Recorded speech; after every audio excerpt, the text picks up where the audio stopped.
क्या आपने कभी सोचा है कि अगर आज अचानक भारत से सारी ट्रेनें गायब हो जाएं तो क्या होगा? ना कोई प्लेटफॉर्म की भीड़, ना सफर की आवाज, ना वो लंबी सीटी, बस एक खामोशी और एक ऐसा देश जो जैसे अचानक धीमा पड़ गया हो। आज हम ट्रेन को इतना सामान्य मानते हैं कि हमें लगता है ये हमेशा से थी, लेकिन सच्चाई ये है कि एक समय ऐसा भी था जब भारत में ट्रेन का नाम तक नहीं था और उस समय सफर सिर्फ मुश्किल नहीं बल्कि कई बार जानलेवा हुआ करता था। जरा कल्पना करो, साल है 1800 के आसपास का। भारत एक विशाल देश, लेकिन एक दूसरे से जैसे कटा हुआ। ना कोई तेज साधन, ना कोई सीधी कनेक्टिविटी। अगर किसी को एक शहर से दूसरे शहर जाना हो तो उसका मतलब होता था दिनों नहीं हफ्तों का सफर। लोग बैलगाड़ियों में बैठकर चलते थे, जो इतनी धीमी होती थीं कि एक दिन में मुश्किल से 20 से 25 किलोमीटर ही तय कर पाती थीं। और अगर रास्ता खराब हो, बारिश हो जाए या कोई नदी आ जाए तो ये सफर और भी लंबा खींच जाता था। कुछ लोग पैदल ही निकल पड़ते थे, अपने साथ थोड़ा खाना पानी और उम्मीद लेकर। रास्ते में जंगल, जानवर, डाकू और अनजान खतरे उनका इंतजार करते थे। कई लोग तो अपने गंतव्य तक पहुंच भी नहीं पाते थे। और अगर बात व्यापार की करें तो हालात और भी जटिल थे। एक शहर से दूसरे शहर सामान्य भेजना मतलब समय, पैसा और जोखिम तीनों का बड़ा खेल। कभी माल रास्ते में खराब हो जाता, कभी लूट लिया जाता और कभी इतना समय लग जाता कि उसकी कीमत ही गिर जाती। अब सोचो, इतना बड़ा देश लेकिन कोई तेज ट्रांसपोर्ट सिस्टम नहीं, तो क्या ये देश सच में आगे बढ़ सकता था? यहीं पर कहानी में एंट्री होती है एक ऐसे विचार की जो उस समय के लिए लगभग जादू जैसा था। एक ऐसी मशीन जो बिना रुके सैकड़ों किलोमीटर का सफर तय कर सकती थी, जो समय को छोटा कर सकती थी और दूरी को मिटा सकती थी। लेकिन उस समय भारत के लोगों के लिए ये सिर्फ एक कल्पना थी, क्योंकि उन्होंने कभी ऐसी चीज देखी ही नहीं थी। उधर दुनिया के दूसरे हिस्से में, खासकर इंग्लैंड में, एक क्रांति चल रही थी, इंडस्ट्रियल रेवोल्यूशन। मशीनें बन रही थीं, फैक्ट्रियां खड़ी हो रही थीं और एक नई ताकत जन्म ले रही थी, स्टीम पावर। और इसी स्टीम पावर से पैदा हुआ एक ऐसा आविष्कार जिसने दुनिया की दिशा बदल दी। एक चलती हुई लोहे की मशीन जिसे हम आज ट्रेन कहते हैं। जब किसी देश की तकदीर बदलनी होती है तो वो अचानक नहीं बदलती, उसके पीछे धीरे धीरे पनपता है एक विचार जो सही समय आने पर इतिहास बन जाता है। और भारत में भी कुछ ऐसा ही होने वाला था। उधर इंग्लैंड में इंडस्ट्रियल रेवोल्यूशन अपने चरम पर था। कारखाने दिन रात चल रहे थे, मशीनें लगातार उत्पादन कर रही थीं, लेकिन एक समस्या बार बार सामने आ रही थी। इतना सारा माल एक जगह से दूसरी जगह जल्दी कैसे पहुंचाया जाए? और इसी समस्या का समाधान बना स्टीम इंजन और रेलवे। इंग्लैंड में जब पहली बार ट्रेन चली तो उसने सिर्फ लोगों को नहीं बल्कि पूरे व्यापार को बदल दिया। जहां पहले माल पहुंचने में हफ्तों लगते थे, अब वही काम कुछ घंटों में होने लगा। और यही वो पल था जब ब्रिटिश हुकूमत के दिमाग में एक खतरनाक लेकिन शानदार आइडिया आया। उन्होंने सोचा, अगर यही सिस्टम भारत में लागू कर दिया जाए तो क्या होगा? भारत उस समय ब्रिटिश शासन के अधीन था और उनके लिए ये सिर्फ एक देश नहीं बल्कि एक बहुत बड़ा रिसोर्स सेंटर था। यहाँ से कपास, मसाले, अनाज, खनिज सब कुछ निकाला जाता था। लेकिन सबसे बड़ी समस्या थी ट्रांसपोर्ट। इतना सारा सामान बंदरगाह तक पहुंचाने में बहुत समय लगता था और समय का मतलब था नुकसान। यहीं पर रेलवे का कॉन्सेप्ट भारत के लिए चुना गया। लेकिन ये फैसला जितना आसान लगता है उतना था नहीं, क्योंकि भारत इंग्लैंड जैसा नहीं था। यहाँ का मौसम अलग, जमीन अलग और सबसे बड़ी बात, लोगों की सोच अलग। कई लोगों के लिए ये आइडिया ही अजीब था कि कोई लोहे की गाड़ी खुद चल सकती है। कुछ लोग इसे जादू समझते थे तो कुछ इसे शैतान की ताकत मानते थे। और सिर्फ आम लोग ही नहीं, खुद ब्रिटिश अधिकारियों के बीच भी इस आइडिया को लेकर मतभेद थे। कुछ लोग कहते थे ये प्रोजेक्ट बहुत महंगा है और इंडिया जैसे देश में इसे बनाना आसान नहीं, तो कुछ कहते थे अगर ये सफल हो गया तो हम पूरे देश को अपने कंट्रोल में ले सकते हैं।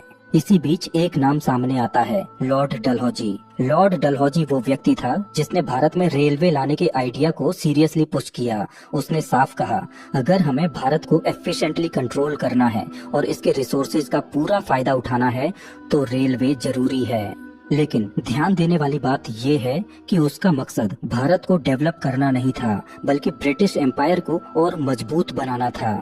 उसने एक डिटेल्ड रेलवे प्लान तैयार किया जिसमें बड़े बड़े शहरों को आपस में जोड़ने की बात कही गई ताकि सेना को जल्दी भेजा जा सके और माल को तेजी से पोर्ट्स तक पहुंचाया जा सके। अब सवाल सिर्फ एक आइडिया का नहीं था, सवाल था क्या ये आइडिया सच में जमीन पर उतर सकता है? क्योंकि कागज पर लाइन खींचना आसान होता है, लेकिन असली जमीन पर लोहे की पटरी बिछाना, वो भी 1800 के दशक के भारत में, ये किसी जंग से कम नहीं था। ब्रिटिश सरकार ने फैसला तो ले लिया, लेकिन अब उन्हें चाहिए थे लोग, इंजीनियर, मजदूर और वो हर इंसान जो इस नामुमकिन लगने वाले काम को मुमकिन बना सके। और यहीं से शुरू हुई भारत की पहली रेलवे लाइन की असली कहानी। साल था 1850 के आसपास। स्थान चुना गया बॉम्बे, यानी आज का मुंबई, क्योंकि यह एक बड़ा पोर्ट सिटी था जहां से ब्रिटिश लोग आसानी से माल को इंग्लैंड भेज सकते थे। लेकिन बॉम्बे से ठाणे तक रेलवे लाइन बनाना भी इतना आसान नहीं था, क्योंकि रास्ते में आते थे जंगल, पहाड़, नदियां और असमान जमीन। हजारों मजदूरों को इस काम में लगाया गया। ना उनके पास आधुनिक मशीनें थीं, ना सेफ्टी इक्विपमेंट, बस हाथों में औजार और ऊपर से लगातार दबाव कि काम जल्दी पूरा होना चाहिए। दिन की चिलचिलाती धूप हो या रात की अंधेरी ठंड, ये मजदूर बिना रुके काम करते रहे। कई बार बीमार पड़े, कई बार हादसे हुए, लेकिन प्रोजेक्ट रुक नहीं सकता था। और सबसे दिलचस्प बात, ये सिर्फ एक कंस्ट्रक्शन प्रोजेक्ट नहीं था, बल्कि ये लोगों के विश्वास से भी लड़ाई थी, क्योंकि आसपास के गांवों में रहने वाले लोग इस लोहे की पटरी और धुआं उगलने वाली मशीन से डरते थे। उन्हें लगता था कि ये कोई अशुभ चीज है जो उनकी जमीन, उनकी फसल और उनकी जिंदगी को नुकसान पहुंचाएगी। कुछ लोग तो इतने डर गए थे कि उन्होंने इस प्रोजेक्ट का विरोध करना शुरू कर दिया। लेकिन ब्रिटिश सरकार के लिए ये सिर्फ एक काम नहीं था, बल्कि ये उनका मिशन था। इसीलिए हर मुश्किल को पार करते हुए धीरे धीरे वो दिन पास आने लगा जब भारत पहली बार इस नई ताकत को देखेगा। लेकिन अभी एक और बड़ी चुनौती बाकी थी। इस पूरी सिस्टम को चलाने के लिए चाहिए था एक पावरफुल इंजन, एक ऐसी मशीन जो इतने सारे डिब्बों को खींच सके। और ये इंजन भारत में नहीं बन सकता था, इसीलिए इसे सीधे इंग्लैंड से मंगवाया गया। जब ये इंजन पहली बार भारत की जमीन पर आया तो लोगों ने इसे देखकर हैरानी से ज्यादा डर महसूस किया। एक विशाल लोहे की मशीन जो आग और धुएं के साथ चलती थी और इतनी आवाज करती थी कि दूर दूर तक सुनाई देती थी। लोगों ने इसे नाम दिया आग का राक्षस। कुछ लोग इसे देखने के लिए दूर दूर से आए तो कुछ लोग इसे देखकर भाग गए। लेकिन ब्रिटिश इंजीनियर्स के लिए ये सिर्फ एक मशीन नहीं थी, ये उनकी जीत का प्रतीक था। अब सब कुछ तैयार था, पटरी भी, इंजन भी और योजना भी। बस इंतजार था उस ऐतिहासिक दिन का जब ये मशीन पहली बार भारत की धरती पर दौड़ेगी और इतिहास हमेशा के लिए बदल जाएगा। और फिर वो दिन आ ही गया। 16 अप्रैल 1853, एक ऐसी तारीख जिसने भारत की दिशा और गति दोनों हमेशा के लिए बदल दी। सुबह से ही बॉम्बे के बोरी बंदर स्टेशन पर एक अजीब सी हलचल थी। लोगों की भीड़, अधिकारियों की भागदौड़ और हवा में एक अनजाना उत्साह, क्योंकि आज कुछ ऐसा होने वाला था जो इससे पहले भारत में कभी नहीं हुआ था। लगभग 3:30 बजे एक तेज सीटी गूंजती है और लोगों की नजरें एक भी ही दिशा में टिक जाती हैं। वहाँ खड़ी थी एक विशाल लोहे की मशीन जिससे धुआं निकल रहा था और जिसके पीछे जुड़े थे लकड़ी के डिब्बे।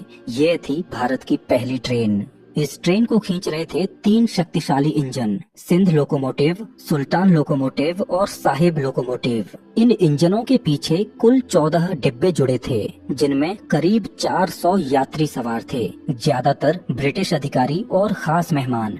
जैसे ही ट्रेन धीरे धीरे आगे बढ़ी, लोगों के दिल की धड़कन तेज हो गई। कुछ लोग हैरान थे और कुछ बस चुपचाप इस ऐतिहासिक पल को अपनी आंखों में कैद कर रहे थे। ट्रेन ने बॉम्बे से ठाणे तक का 34 किलोमीटर का सफर तय किया और ये दूरी उस समय सिर्फ 57 मिनट में पूरी हो गई।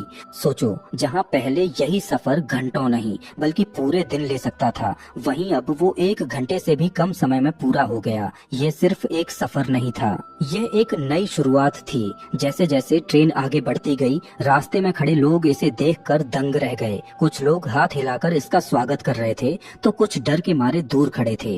किसी ने शायद पहली बार स्पीड को इतने करीब से महसूस किया था। और जब ट्रेन थाने पहुंची तो वहां भी लोगों का हुजूम जमा था। यह सिर्फ एक मशीन का आगमन नहीं था, यह एक नए युग की शुरुआत थी। लेकिन हर कहानी की तरह इस कहानी का भी एक दूसरा पहलू था, क्योंकि जहां एक तरफ ये ट्रेन लोगों के लिए सुविधा और विकास लेकर आई, वहीं दूसरी तरफ इसके पीछे छुपा था एक ऐसा सच जो शायद उतना सुंदर नहीं था। ट्रेन चल चुकी थी, लोगों ने उसे देख लिया था और अब भारत कभी पहले जैसा नहीं रहने वाला था। लेकिन असली कहानी अब शुरू होती है, क्योंकि जो चीज ऊपर से विकास लग रही थी उसके पीछे छुपा था एक ऐसा मकसद जिसे बहुत कम लोग समझ पाए। ब्रिटिश सरकार ने भारत में रेलवे बनाई, लेकिन सवाल ये है किसके लिए? क्या ये सच में भारत के लोगों की सुविधा के लिए थी, या फिर ये सिर्फ एक ऐसा सिस्टम था जिससे पूरे देश को और आसानी से कंट्रोल किया जा सके?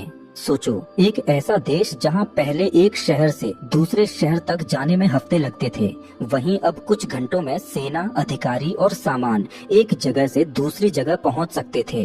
यानी अगर कहीं विद्रोह होता तो उसे दबाने में अब ज्यादा समय नहीं लगता। 1857 का विद्रोह इसका सबसे बड़ा उदाहरण बना। इस विद्रोह के दौरान रेलवे ने ब्रिटिश सेना को बहुत बड़ा फायदा दिया। जहां पहले सैनिकों को पहुंचने में दिनों का समय लगता, अब वो कुछ ही घंटों में पहुंच जाते थे। यानी रेलवे सिर्फ लोगों को जोड़ नहीं रही थी, बल्कि ब्रिटिश एम्पायर को और मजबूत बना रही थी। अब बात करते हैं व्यापार की। भारत एक रिसोर्स रिच देश था। यहाँ से कपास, चाय, मसाले और खनिज बड़ी मात्रा में निकलते थे, लेकिन पहले इन्हें पोर्ट्स तक पहुँचाने में बहुत समय लगता था और यही सबसे बड़ा नुकसान था। रेलवे आने के बाद अब ये सारा माल तेजी से बंदरगाह तक पहुँचाया जाने लगा और वहाँ से सीधे इंग्लैंड भेज दिया जाता। यानी भारत के रिसोर्सेज भारत से निकलकर ब्रिटेन की ताकत बन रहे थे। तो क्या रेलवे सिर्फ एक ट्रांसपोर्ट सिस्टम थी, या फिर ये एक ऐसा जाल था जिससे पूरे देश को आर्थिक और राजनीतिक रूप से कंट्रोल किया जा सके? लेकिन कहानी यहाँ खत्म नहीं होती, क्योंकि हर सिक्के के दो पहलू होते हैं। जहां एक तरफ रेलवे ने ब्रिटिश एम्पायर को मजबूत किया, वहीं दूसरी तरफ इसने भारत के आम लोगों की जिंदगी भी बदल दी। पहली बार लोगों को लगा कि दूरियां सच में खत्म हो सकती हैं। पहली बार एक किसान अपने गांव से निकलकर किसी बड़े शहर तक जा सकता था और एक व्यापारी अपना सामान दूर दूर तक बेच सकता था। धीरे धीरे रेलवे सिर्फ एक अंग्रेजी प्रोजेक्ट नहीं रही, बल्कि भारत की पहचान बन गई और यहीं से शुरू हुआ भारत में रेलवे का विस्तार।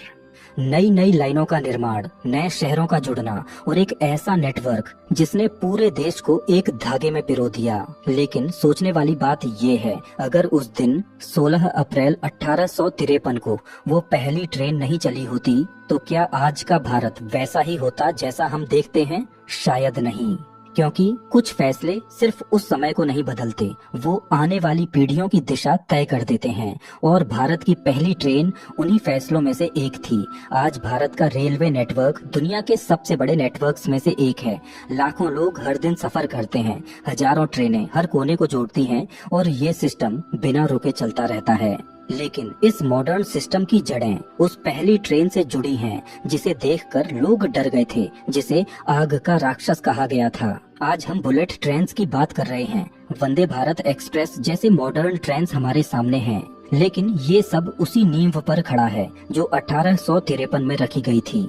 तो दोस्तों, अगर आपको ऐसी ही और रहस्यमयी और इतिहास से जुड़ी कहानियां जाननी है तो इस चैनल को जरूर सब्सक्राइब करो, क्योंकि यहाँ हर कहानी सिर्फ जानकारी नहीं, एक अनुभव होती है।